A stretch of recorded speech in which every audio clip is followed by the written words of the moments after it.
Čo musíš vedieť o investovaní? V prvom rade, že čas hrá proti tebe.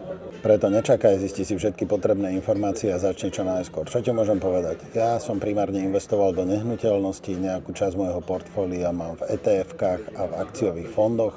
Nečakaj, že na storkách sa dozvieš, čo je najlepšia investícia. Pre každého je najlepšia investícia niečo iné. Dôležité je, aby si ty zistil čo najviac informácií a tie na storkách nenájdeš. Otvor si ChatGPT, Perplexity, Claude alebo akýkoľvek iný AI model a dozvieš sa všetko, čo potrebuješ. Daj tam potrebné otázky, dostaneš obratom odpovede, následne si to vyhoď podľa seba.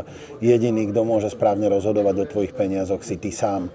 Žiadna zázračná modulka, žiadny zázračný poradca ti neporadí tak, aby to bolo vhodné a dobré pre teba. Ty sám rozhoduješ o svojich peniazoch.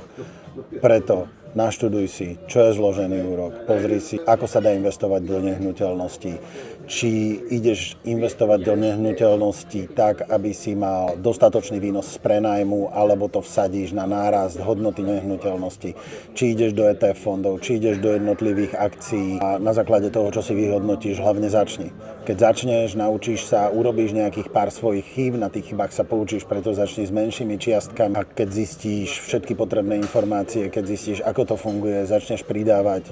Je to konzistentné investovanie, to znamená, nečakaj zázraky zo dňa na deň. Žiadne špekulatívne investície z ľudí milionárov neurobili. Investície sú pomerne nudná záležitosť. Čím dlhšie zotrváš, tým viac na tom zarobíš.